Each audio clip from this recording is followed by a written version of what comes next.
저 같은 경우에 북한에서 소학교를 다닐 때는 항상 전교 1등을 했습니다. 와, 전교 1등. 처음부터 그래. 네, 여기 다른 분들처럼 저도 뭐 평양理과대학이나 아니면 김책공대나 청진의대 이런 데를 가고 싶었는데 사실 저는 이제 어머니가 8살에 아버지랑 이혼을 하시고 제가 원래 태어났던 고향에서 갑산군으로 지금 이사를 왔던 거예요. 그러면서 그러니까 제가 공부를 할 열정과 의지를 가지고 있고 또 어느 정도 재능을 가지고 있다라고 생각을 했지만 집안 형편이 그걸 받쳐주지 못했어요. 네네. 그래서 누나 같은 경우에도 북한에서 소학교도 졸업을 못하고 그리고 북한 같은 경우 또 아버지가 없으면 또 애비 없는 집 자식이라고 깔보고 또 무시를 많이 합니다. 그래서 되게 귀엽고 잘생긴 우리 동생이 학교에서 다른 친구들한테 주눅이 들까 봐 누나는 이제 학교를 가는 걸 포기를 하고 다른 친구들이 학교를 갈 때 누나는 이제 산에 가서 약초를 캐서 이제 제 뒷바라지를 북한에서? 네네. 아니 그 와중에 지금 살짝 지나갔지만 잘생기고 귀엽고 잘생겼다는. 본인이네. 그러니까 누나가 확실히 귀엽고 잘생겼다는 단어를 썼나요? 네, 썼습니다. 네, 썼습니다. 근데 그러면 누나는 그때 몇 살이었고 본인은 몇 살이었어요? 그때 13살이었고 제가 6살이, 7살이었습니다. 아니 초등학교 6학년짜리 정도 되는 누나가 네. 6, 7살짜리 동생을 키운 거네요? 네, 그렇습니다. 그러니까 갑산군에 이사를 왔을 때 누나 같은 경우에는 집안의 가장으로서 그러니까 아픈 엄마도 그렇지만 이제 동생 하나밖에 없는 동생을 이제 좀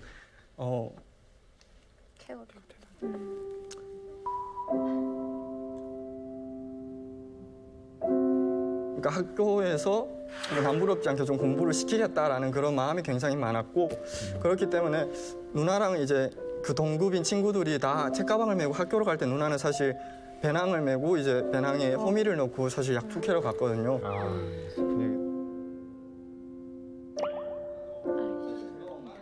그래서 사실 북한 소학교 다닐 때도 내가 전교 1등을 하는 거로 누나한테 좀 더 내가 고마움을 표현해야겠다라고 좀 많이 생각을 했고 그리고 엄마도 사실 제가 엄마를 기쁘게 할 수 있는 건 공부를 잘하는 것밖에 없었거든요. 왜냐면 8살, 7살인 제가 엄마를 크게 뭐 도와드릴 게 없었거든요. 그래서 사실 누나한테 굉장히 또 미안하고 또 고마운 마음이 있습니다. 북한은 성적을 이렇게 공개합니까? 북한 같은 경우에 시험이 끝나면은 그 전체 학년 모든 성적을 이제 게시판에 1등부터 꼴등까지 붙이거든요. 그렇기 때문에 항상 제 이름이 1, 2, 3등 안에는 무조건 있어야 됐고 왜냐면 그 이상 떨어지면은 이제 소위 말해서 뭐理과대학이나 아니면 김책공대를 학교에서 한두 명 정도를 추천을 하거든요. 사실 제가 다닌 학교는 그렇게 유명하지 않았기 때문에 정말 잘하는 학생만 뽑아가기 때문에 그리고 심지어 그 김정은이 정권을 잡으면서 6.6절, 북한의 6.6절이라고 조선소년단 창립절에 조선소년단은 1946년 6월 6일 위대한 김일성 대원수님께서 창립하여 주신 대중적인 소년 조직입니다. 조선소년단원들은 해마다 6월 6일을 의있고 뜻깊게 맞이하고 있습니다. 평양으로 학생을 이제 공부 잘하는 학생을 뽑아서 데려가거든요. 그때도 사실 제가 1순위로 후보에 들었지만 사실 그걸 가려면 돈이 굉장히 많이 필요했고 제 대신 간 친구가 2등하는 친구는 걔는 돼지까지 잡았었거든요. 그걸 위해서 그러니까 엄마가 거기로부터 굉장히 많은 아픔을 또 더 겪었고 사실 그래서 누나도 탈북을 결심을 했습니다. 공정하지 않은 게 가장 분노하잖아요, 대한민국. 근데 지금 공정한 경쟁에서도 뭐 토대. 아버지가 돈. 있는지 없는지 네. 그리고 말이 안 되죠. 제가 아무리 열심히 노력을 해도 객관적으로 1등을 해도 저보다 못한 친구 내가 봐도 나보다 훨씬 못하는 친구가 올라가는 걸 보면 참을 수가 없었죠. 그치. 누나도 지금 대한민국에 왔어요. 누나는 지금 성신여자대학교 간호학과 4학년 마지막 학기를 보내고 있고요. 지금 취업 준비를 하고 있습니다. 자, 이번에는 광명 씨 여쭤보겠습니다. 자, 광명 씨는 당연히 1등 했죠? 그렇죠.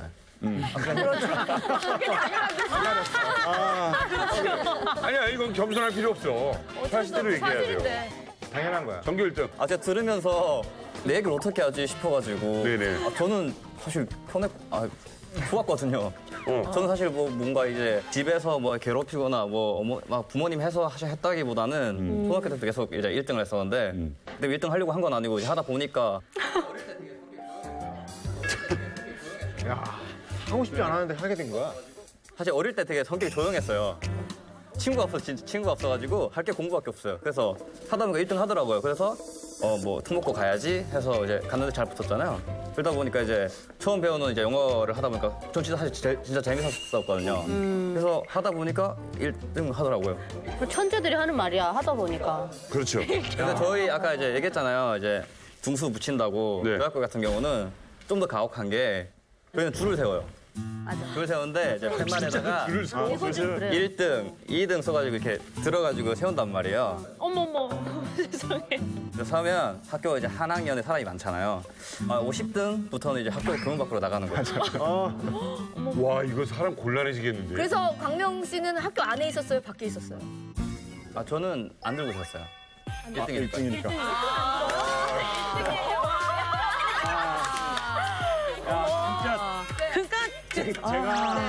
아유 제가 실력인데. 실력이야. 맞는 얘기 하는데 왜 이렇게 밉지? 아니 사실이고 팩트인데 재수가 없는 아니. 제가 지금까지 한 방송 한 15년 했는데 이렇게 버르장머리 없는 프로가 이렇게 버르장머리 없는 프로가 근데 이게 또 다 사실이잖아요. 시청자분들이 보시기에 저도 제 잘난 척을 나름 많이 한다고 생각을 했는데 보고 있으면 이런 기분이군요. 공부 안 하고 지금 조국 수석했습니다. 공부를 한 번 했다. 공부했다고 말 안 합니다. 그러니 성적이 나올 리가 있습니까? 사실인데. 그러니까 근데 사실인데. 와 그럼 서로 친구들끼리 보는 거 아니야 성적을. 그렇죠. 그럼 밖에 나가리들은 어떻게 해? 그럼 밖에 사람들이 보는 거죠, 뭐. 그러니까. 그러니까 그게 창피하면 뭐 열심히 하던가 뭐 이런 느낌인 거죠. 그렇지. 저는 솔직히 되게 매력 있는 것 같아요. 매력 있어. 왜냐면 이제 공부 잘하는 공신들이랑 저 방송을 많이 해봤잖아요. 그러면 보통 이제 뭐 에이, 공부 안 했고요. 뭐 감생력도 없고요. 이랬는데 1등이야. 그거보단 차라리 이렇게 시원하게 말하는 게 네, 나은 것 같기도 해요. 그럼 솔직히 할 만큼은 했고 열심히 했고 근데 뭐 1등 하려고 한 건 아닌데 이제 부모님이 하다 보니까 1등이 됐던 거예요. 어쩌다 보니까 1등이었어. 제가 이 등수에 대해서 할 말이 많은 게 아까 들으면서 정말 생생히 기억나는 게 저도 평양 외국어 학원이잖아요. 그렇지. 그러면은 줄을 세워요 그렇게. 저도 교문 밖에서 인조고기 파는 아줌마들이랑 얘기하고 있었거든요. 인조고기 파는 아줌마들이랑 얘기하고 있었거든요. 학교 밖에서. 야 너 여기 또 왔네 이러면은 아니 난 뭐 맨날 뭐 이러고 그 앞에 있는 애들은 이제 막 칭찬받고 이러는데 저는 매 뒤에서 친구들이랑 같이 인조고기 사 먹고 있고 막 그러거든요. 관심이 없어요 앞줄에. 그러다가 이제 5학년 때부터 아줌마들 안 보인대요 제가. 야 너 어디 갔냐 그러면 저 이제 교문 안으로 들어갔다고. 6학년 1학기 때 정확히 한 4월부터는 이제 거의 맨 앞에 2, 3등 이렇게 서니까 야 넌 진짜 성공했다라고 그런 얘기를 많이 들었었어요. 그런 거 있잖아요. 이렇게 전교 1등들은 선생님들이 좀 대우가 달라요. 그러면 광명 씨는 선생님한테 맞아본 적 없죠? 있긴 있어요. 나중에 어머니 간 다음에는 진짜 많이 맞았어요. 자, 전교 1등인데 왜?